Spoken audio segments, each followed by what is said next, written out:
BTSW BTSW.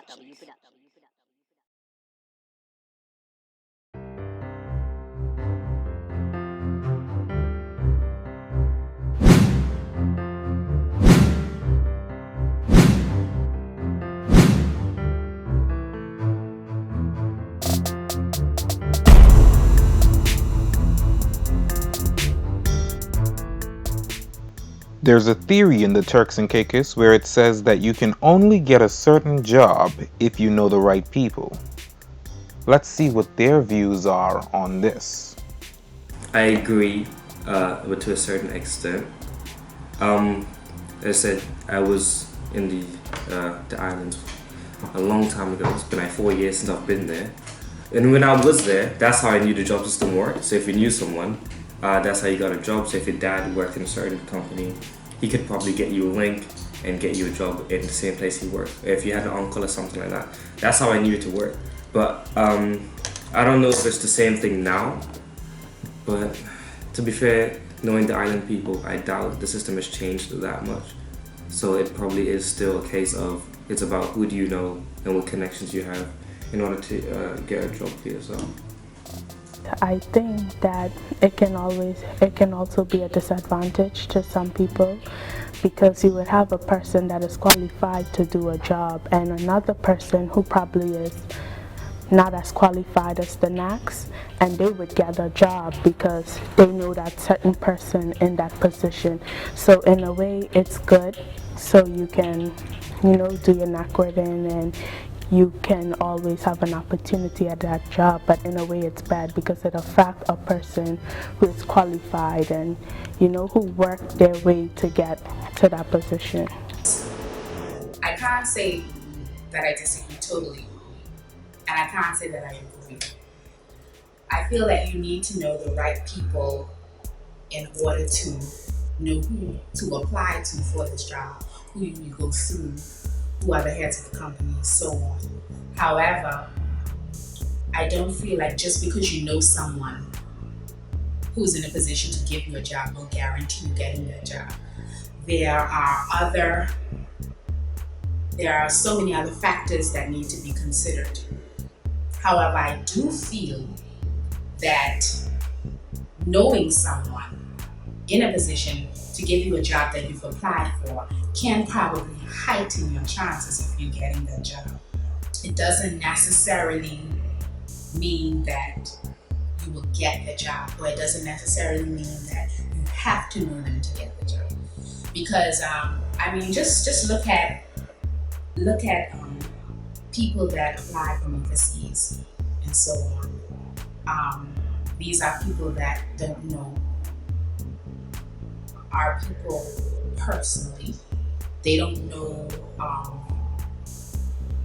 when they're applying for this job. They don't know their background. They don't know where they come from. They don't know anything. All they know is what they've put on paper. And these are the things that need to be considered. The qualifications, their years of experience. These things also fall into place of you getting that job. Maybe, I don't know, me and your dad went to school together, so I know your dad. Oh, good person. So maybe I would consider that that friend's son or daughter more highly than someone else because I know them. But at the end of the day, it doesn't mean that you can only get the job that way, but it does heighten your chance of getting the job. I think it's anywhere you go. If I know you personally, let's say I know you're a hard worker, then oh yeah, you're a hard worker. Of course I'll consider you for this job. Of course I'll refer you for this job because I know that you're a hard worker, or because, oh wow, yeah, we're good friends for a long time. I know you're a noble person, It would heighten your chance, but I don't feel like it's the only reason. I feel like I think that comment is too definite.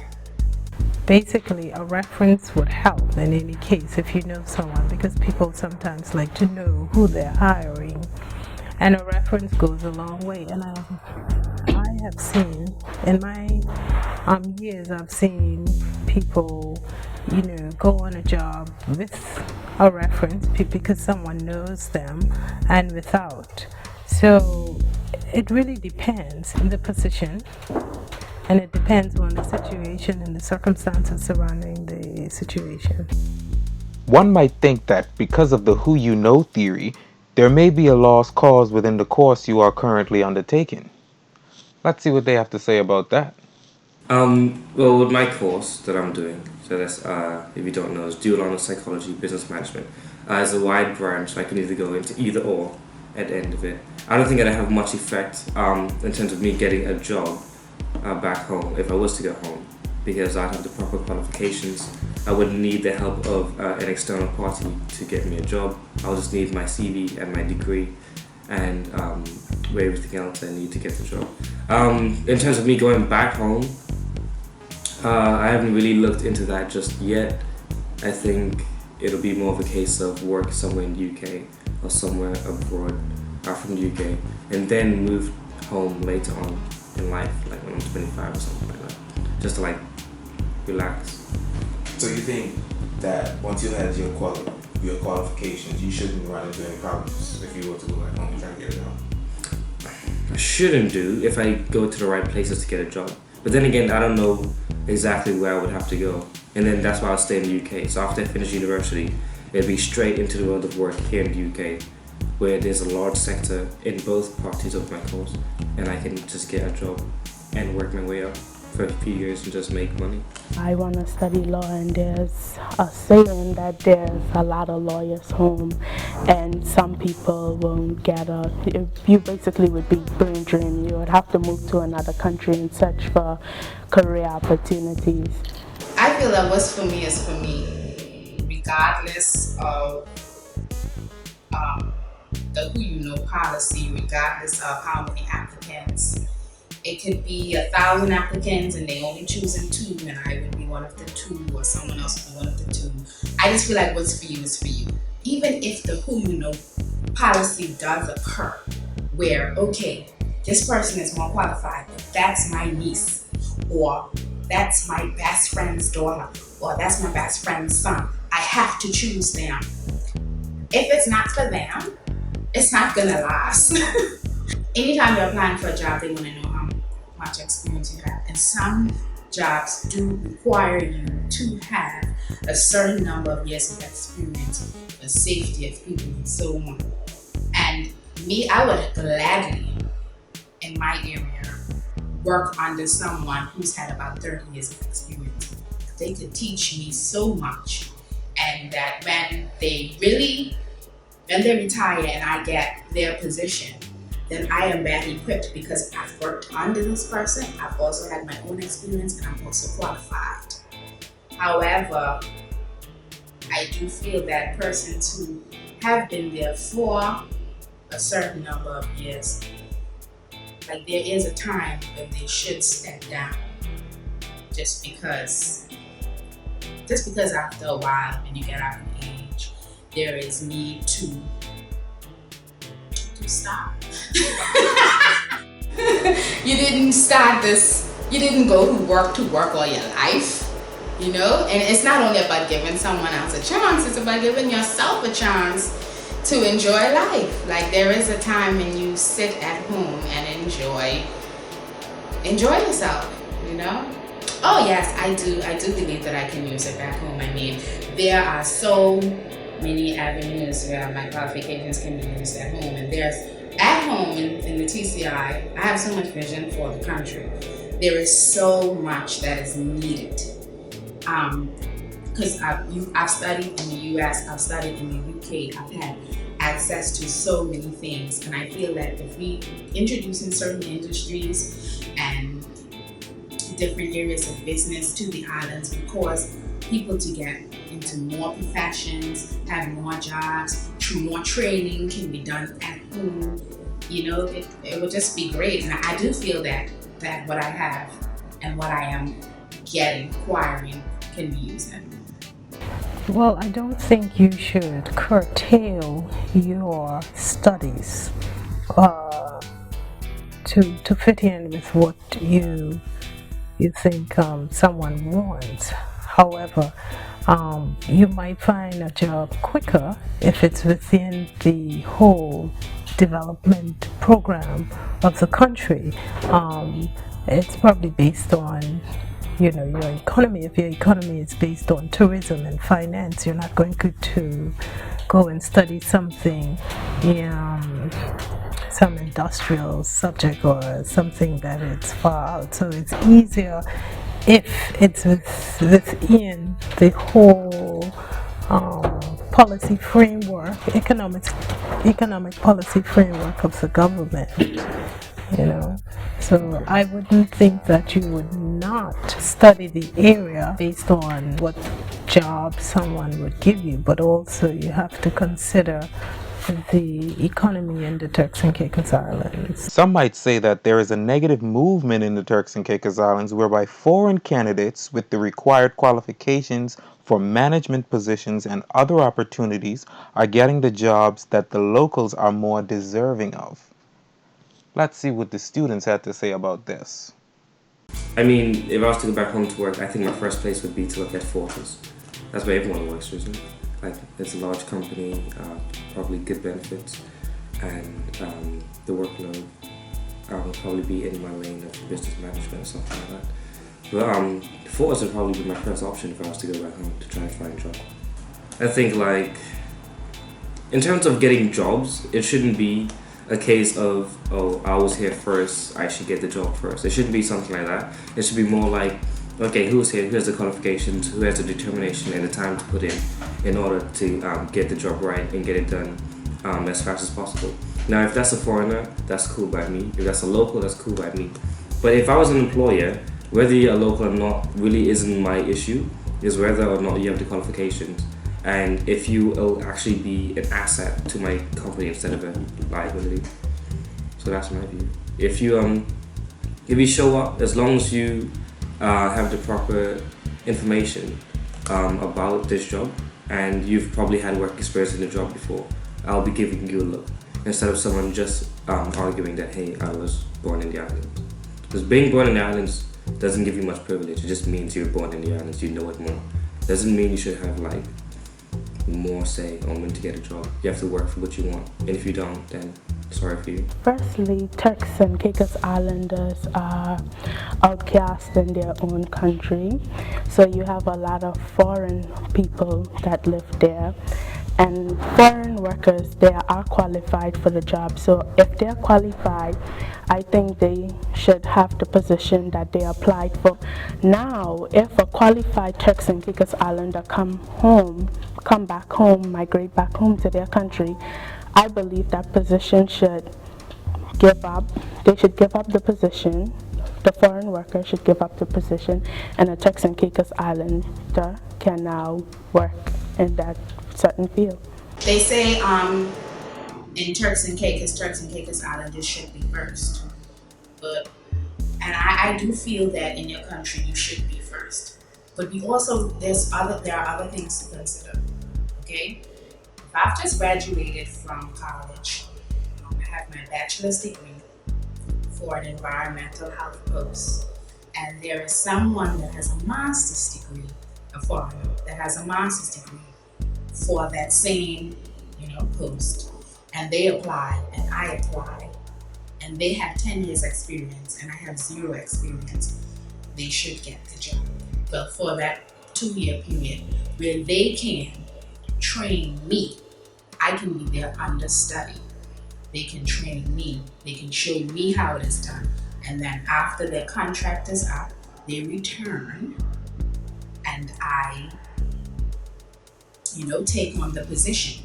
I've worked under someone with more experience. I've gained my own qualifications and I've had my own experience. I should also look into trying to elevate myself, look for opportunities where I can elevate myself to maybe where I can gain a master's in that same area. That's how I feel.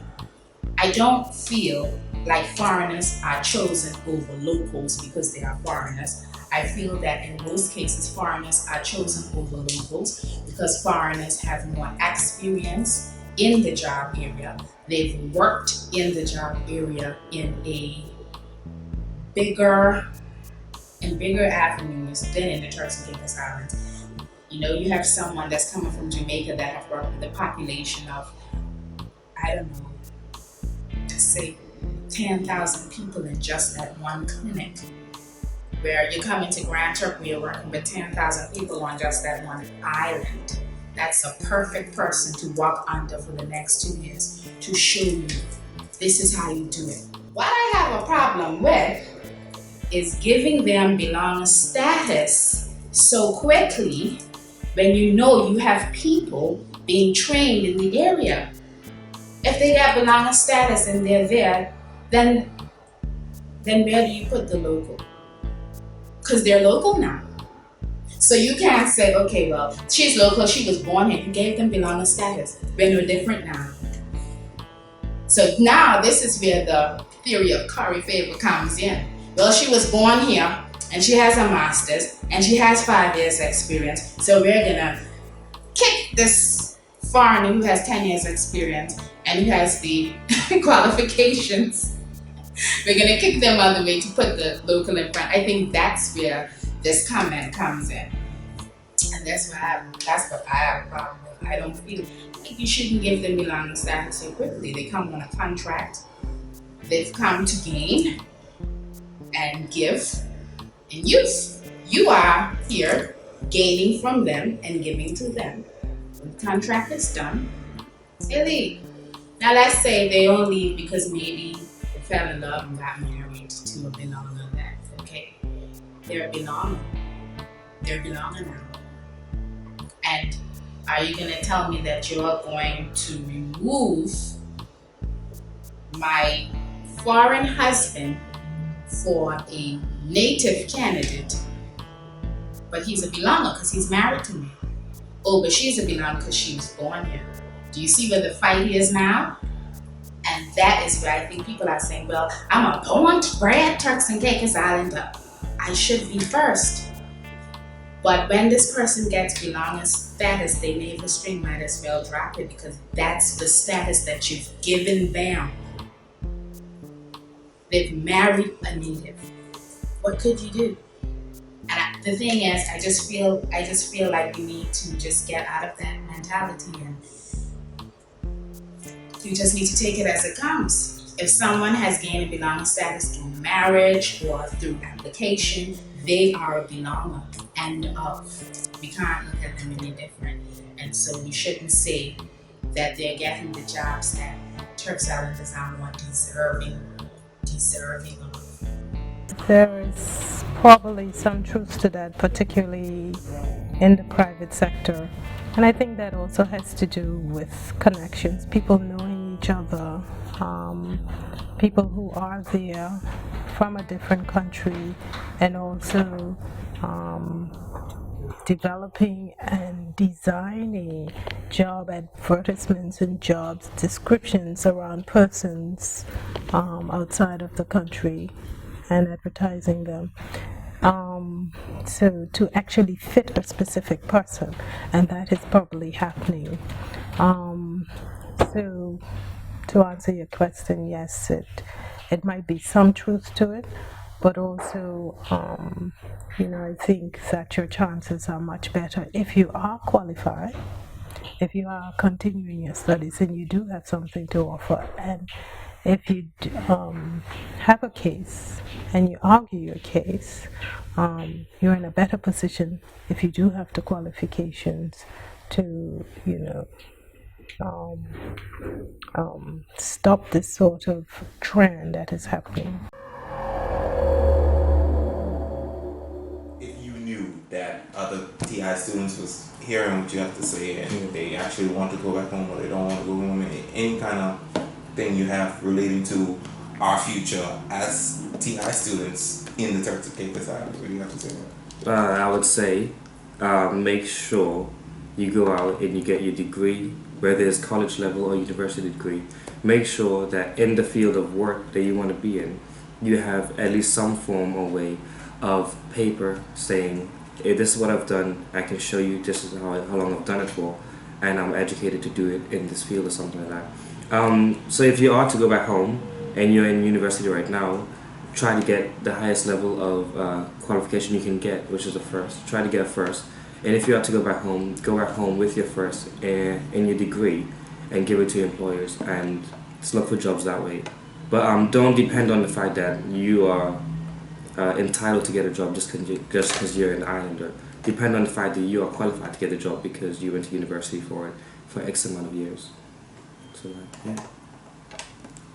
Or just keep motivated if you're in university, because I know university is hard. So just keep motivated in the work you're doing, and you should strive for the best. My final remarks are, TI students, there is definitely a future for us. Turks and Caicos is our country, and we have to claim it. We have to have vision, we have to have drive, and we have to go back, take up the positions that are rightfully ours, because we are Turks and Caicos Islanders, and we need to do the job and do it well. There is a future. I feel that there are many avenues that have not been touched, and the only time when we see it is when someone comes in and they go there and they do it, and it's like, oh, I should have done that, or I could have done that. I just feel that we need to make the best use of our opportunities abroad, gaining experience, gaining knowledge, getting ideas, going home, getting in contact with the right people, and just presenting and suggesting our ideas. I'm not saying that it's going to be easy, but I know that it's possible, and I feel that we should have the right attitude, and we should have an optimistic attitude, and not just say, ain't nothing happening home, I ain't going home. Like, if you don't come home to help nothing happen, how it gonna happen? We're already in a great country. All we're doing while we're staying here is making it greater. No, take what we need to take from here. Yes, we're using it. Use it. Go home. Exercise it. It's what I think it is about us, some students who say, I'm having it home, or some students who feel that there's no future home. I think we think too personal. We're thinking too personal. We can't think personal. If our grandmothers or great-grandmothers or great-grandfathers or great-grandfathers or even parents, if they thought personally, then we wouldn't have a future. We have to think about our future. Not only us, but our future, our children, our grandchildren, our great-grandchildren. If you stay here, then and this becomes their country, how in the world will they benefit from the good that you had in the Turks and Caicos? And I'm not saying, everybody has their plan for their own life, and there is a plan. God has a plan. I believe God has a plan for everyone's life. But when we're here talking about the Turks and Caicos, there is a future if you make a future.